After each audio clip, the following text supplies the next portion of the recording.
দিন বাইজিদ বোস্তামি ৫ লক্ষ খ্রিস্টান পাদ্রী যার হাতে মুসলমান হয়েছিল, ৫ লক্ষ এক বৈঠকে। স্বপ্নে দেখা হয়েছিল, সমস্ত পাদ্রীদের মিলন মেলা ছিল। স্বপ্নে আল্লাহ দেখাইছিলেন যে বাইজিদ আজকে এদের পোশাক পরা ভিতরে ঢুকা যা, আমি কিছু করতে চাইতেছি। একবার দুইবার তিনবার স্বপ্নে দেখছেন। তারপরে ভাবছেন যে ওই পোশাক পরবো তো পরবো কি করা। তা আল্লাহ বলছে বাইজিদ পরানে হেফাজত করব তো আমিই করব, যা পর। ওদের পোশাক পরা ভিতরে ঢুকা গেছে। সবচেয়ে বড় পাদ্রী যখন স্টেজে বসছে তো তার চৌকি, তার চেয়ার হেলতে শুরু করছে, মুখ বন্ধ হয়ে গেছে।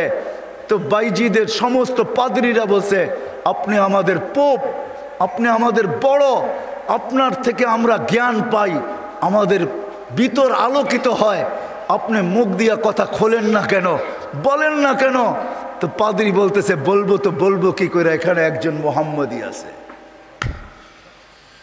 বলবো তো বলবো কি করে, এখানে একজন মোহাম্মদী বসে আছে, যার কারণে আমার চেয়ার হেলতেছে, আমার মুখ বন্ধ হয়ে আসতেছে।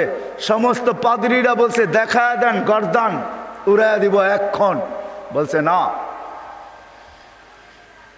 জুরুম আসছে বিদায় এটা কোনো দোষণীয় না, এই জন্য গর্দান উড়াইয়া দিবে এটা হয় না। আমি একে পরীক্ষা করব, যদি এ পাশ করে তাহলে ছেড়া দিব, আর যদি পাশ না করে তাহলে আর গর্দান উড়াইয়া দিব।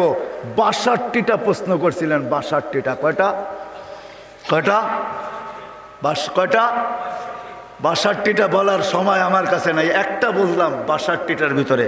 বলছিল কুকুর ঘেউ ঘেউর ভিতরে কি বলে। ৬২টা যখন পুরা বলা দিছেন তো জিজ্ঞাসা করছে আমি সত্য বলছি? তো পাদ্রী বলতেছিল সাদাক্তা, তুই সত্য বলছ। বলে তুমি ৬২ প্রশ্ন করছো, আমি একটার জবাব, প্রত্যেকটার জবাব দিছি, আমি তোমাকে একটা প্রশ্ন করব, জবাব দিবে? বলে পড়ো, করো প্রশ্ন। বলে আকাশ আর জান্নাতের চাবি কি? আকাশ আর জান্নাতের চাবি কি? বড় পাদ্রী চুপ হয়ে বসে গেছে। ৫ লক্ষ পাদ্রী ধরছে যে ৬২টার জবাব দিছে, আপনি একটার জবাব দিবেন না, তো দিবেন না কেন? বলছে আমি জবাব জানি, দিলে তোমরা আমাকে মানবে না, মানবে এটা আগে বলো। বলছে অবশ্যই আপনি আমাদের বড় পোপ, যা বলবেন আজকে তাই মানবো। বলে জান্নাত আর আকাশের চাবি হইল লা ইলাহা ইল্লাল্লাহ মুহাম্মাদুর রাসূলুল্লাহ। ৫ লক্ষ একবারে মুসলমান হয়েছে ওই বাইজিদ বুস্তামি রহমতুল্লাহ আলাইহির হাতে। হায় হায়, আবু হানিফার জানাজা দেখা ৯০,০০০ খ্রিস্টান মুসলমান হয়েছে। জানাজা দেখা, মুর্দা দেখা। ইমাম তাইমিয়ার জানাজা দেখা ৫০,০০০ খ্রিস্টান মুসলমান হয়েছে। আহমদ ইবনে হাম্বল রহমতুল্লাহ আলাইহি জানাজা দেখা ৬০,০০০ খ্রিস্টান মুসলমান হয়েছে। শুধু শুধু আহমদ ইবনে হাম্বল রহমতুল্লাহ আলাইহি বলেন নাই, আমাদের জানাজা আমাদের সততার প্রমাণ। আমাদের সততার প্রমাণ হলো যে আমরা যে সত্য, এটার প্রমাণ হলো আমাদের জানাজা। ৬০,০০০ খ্রিস্টান মুসলমান হয়েছে মুর্দা দেখা। জিন্দা অবস্থায় কতটি হয়েছে আল্লাহ জানে। তো যেটা আমি বুঝাইতেছিলাম, ওইখানে আছে কুকুর কি বলে বলো। প্রথম শুরু করছে ১ বলো যেটার ২ নাই, ২ বলো যেটার ৩ নাই, ৩ বলো যেটার ৪ নাই, ৪ বলো যেটার ৫ নাই, ৫ বলো যেটা ৬ নাই, ৬ বলো যেটা ৭ নাই। এরকম ৬২টা প্রশ্ন করছেন। ৬২টা প্রশ্নের জবাব দিছেন বাইজিদ বুস্তামি রহমতুল্লাহ আলাইহি। আর বাইজিদ এমনি হয় নাই। ওনার আব্বা ছিলেন না।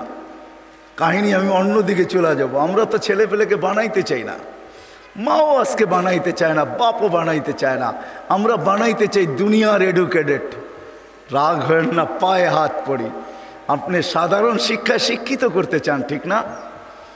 জেনারেল শিক্ষার মানে কি? ডিকশনারিতে কি লেখা আছে জেনারেলের অর্থ বলো? যারা কলেজে পড়ছেন, স্কুলে পড়ছেন, বলেন জেনারেলের অর্থ কি? সাধারণ। সাধারণ কোনোদিন গৌরবের বিষয় হয় না। সাহাবাদের কাছে অসাধারণ ছিল, এই জন্যই তো ম্যাককে অনুগত্য করতে পারতেন, এই জন্যই সমুদ্রের উপর দিয়ে ঘোড়া দৌড়াইতে পারতেন। এই জন্যই তার বিহীন প্রযুক্তিবিহীন 3000 কিলোমিটার দূরে কথা বলতে পারতেন, পাহাড় দেখাইতে পারতেন। সারিয়াতাল জাবাল, অসাধারণ বিদ্যা, এরা বিদ্বান ছিল। আমরা তো সাধারণ বিদ্বান হই, গৌরবের আর শেষ থাকে না। আমরা এডুকেটেড, আমরা জেনারেল শিক্ষায় শিক্ষিত। রাগ হয়ে যাবেন? একটা উদাহরণ দিই। আমাদের অবস্থা এরকম, এক ব্যক্তি জাপান থেকে গাড়ি কিনে আনছে, তো গাড়ির 3 দিকে জাপানি ভাষায় বড় বড় অক্ষরে লেখা। তো সে মনে করছে অনেক কিছু ভালো কথা লেখা হবে, বিদায় এটা কেনার পরে আর মোছে নাই, না মুছেই চালাইতেছে, লেখাটা আর মোছে নাই। একটা ক্রেডিটও তো আছে, ঠিক না? সামনের গ্লাসে তো লেখা যায় না, 3 দিকে লেখা, এটা চালাইতেছে। তো কোনো জাপানিজ আসছে বাংলাদেশে, তো ও আরেক গাড়ি দিয়া যাইতেছে, তো দেখতেছে ওই লেখা গাড়িটা সামনে দিয়া যাইতেছে, 3 দিকেই লেখা। তো মুস্কি মুস্কি হাসতেছে। তর্জমান জিজ্ঞাস করতেছে, তুই হাসিস কেন? কই সামনের গাড়িটা দেখে হাসি। কয় কেন, কি এটার ভিতরে? কয় যে 3 দিকেই তো লেখা, ও মোছে নাই কেন এটা? কয় তা তো বলতে পারবো না, ও এটাকে ক্রেডিট মনে করছে, জাপান থেকে লেখা আসছে, এত সুন্দর লেখা, এটা মুছার আর কি দরকার? আমি চালাই না, আমার মতো লেখাওয়ালা গাড়ি তো বাংলাদেশে একটাও নাই, ঠিক না? একটা বাবতও আছে, ঠিক না? পৃথকত্ব তো আছে আমার একটা। তো বলে যে এইটা দেখে হাসতেছি কেন জানিস? এই গাড়ির ভিতরে লেখা আছে তরকারি বেচার গাড়ি। কি লেখা আছে? পিছনেও লেখা তরকারি বেচার গাড়ি, ডাইনেও লেখা তরকারি বেচার গাড়ি, বামেও লেখা তরকারি বেচার গাড়ি। খালি সামনের গ্লাসে লিখতে পারে না, তাইলে লুকিং নষ্ট হয়ে যাবে, কেমনে দেখবে আর কেমনে চালাবে? আমরা আজকে সাধারণ শিক্ষায় শিক্ষিত হয়েও আমরাও গৌরব করতেছি আমরা বড় এডুকেটেড। সাহাবা অসাধারণ শিক্ষায় শিক্ষিত ছিল। এটা আমার বুঝানোর ইচ্ছা না।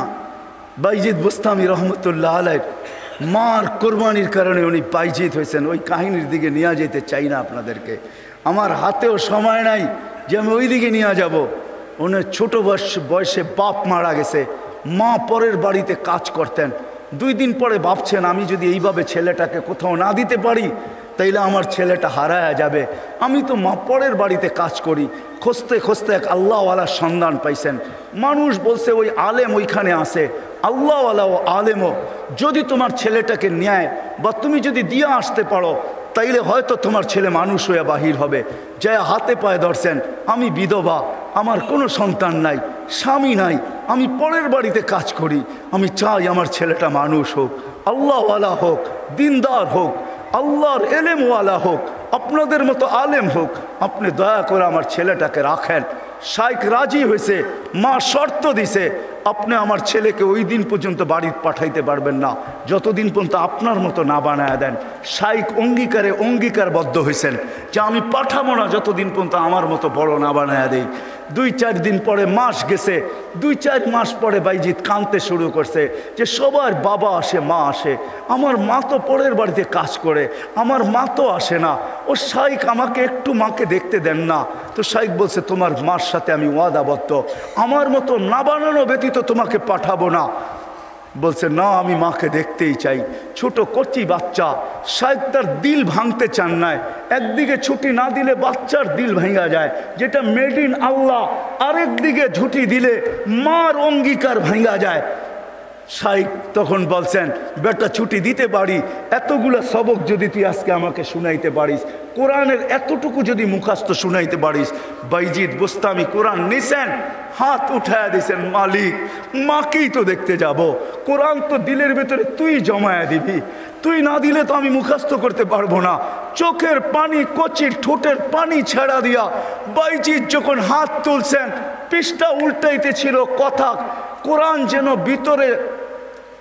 ভিতরে যেরকম আমরা আমাদের মোবাইলের ভিতরে নেই, ব্লুটুথের মাধ্যমে, শেয়ার হিটের মাধ্যমে, হোয়াটসঅ্যাপের মাধ্যমে সে পৃষ্ঠা উল্টাইতে ছিল, কোরআন তার ভিতরে গাঁথতে ছিল। যতটুক সবক শাইখ দিছে এর চেয়ে বেশি যায় বলছে শাইখ রেডি হয়ে গেছে। বলছে তুমি এটা মুখস্থ করলা তো করলা কি কইরা? মুচকি হাসি দিয়া বলছে শাইখ কালাম যার সে বসায়া দিছে। তো শাইখ বুঝছে এটা কোনো সাধারণ ছেলে না, ছুটি দিছে, বাড়িতে গেছে, দরজা খটখটাইছে। মা জিজ্ঞাসা করছে ভিতর থেকে কে? বলছে বাইজিৎ। বলছে না, আমার বাইজিৎ আসতে পারে না। আমি তো শাইখকে বলে আসছি বাইজিৎ ওই পর্যন্ত আসবে না, যেই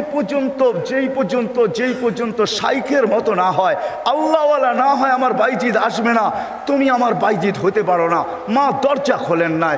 মাও এরকম ছিল। এই জন্যই তো বলে মা যদি ফাতেমা হয় তো সন্তান হাসান হোসাইনি হয়, মা যদি ফাতেমা হয় তো সন্তান আব্দুল কাদের জিলানি হয়। মা যদি এরকম হয় তাইলে ছেলেও বাইজিৎ বুস্তামি হয়। বাইজিৎ ফিরে আসছে, এসে বলছে শাইখ আমাকে আর ছুটি দিবেন না। আম্মা দরজা খোলেন নাই।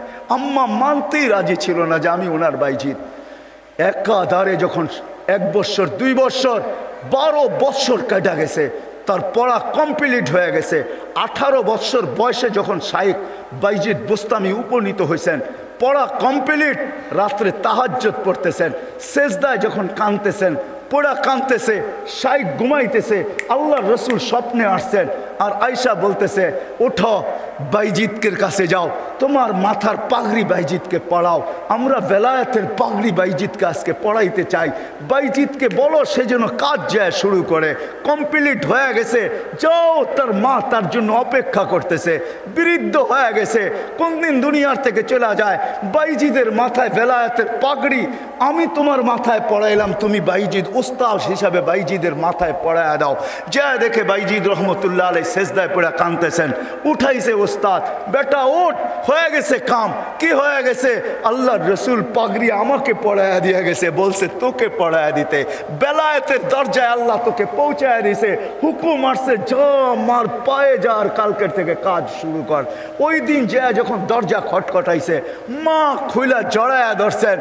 আর খুইলা জড়ায়া ধরেন নাই, শুধু পানির গ্লাসের কথা আমরা শুনি, এটা তো কোনোদিন বাস্তবটা শুনি না। মা বুকে জড়ায়া ধরে নিয়া মাও দেখা ফেলছেন, মাও শুনা ফেলছেন। আল্লাহ রসুল মাকেও শুনায়া দিছে। মা বুকে জড়ায়া ধরে বলছে আল্লাহ যেটুক পৌঁছাইছ বাকিটুক আমার দোয়ার দ্বারা পৌঁছায় দে। ওই দিন থেকে বাইজিদ অলিকুল শিরোমণি হয়ে গেছে। মা হাত তুলছেন। তো বাইজিদ বুস্তামি রহমতুল্লাহ জীবনীর থেকে আমি বাহির হয়ে গেছি। ওনার জীবনী পড়া দেখেন, কুকুর পর্যন্ত আমাদেরকে সতর্ক করে চলে যেতে হবে, থাকা যাবে না, কেউ থাকবে না। হায় হায়, আমরা যাত্রী, যাত্রা আমাদের চলবান। আজকে আসি কালকে থাকবো না, কিন্তু নিজেকে প্রস্তুত করে নিয়ে যেতে হবে, গুছায় নিয়ে যেতে হবে, বানায় নিয়ে যেতে হবে। যুবক তুমিও তোমাকে বানায় নিয়ে যাও।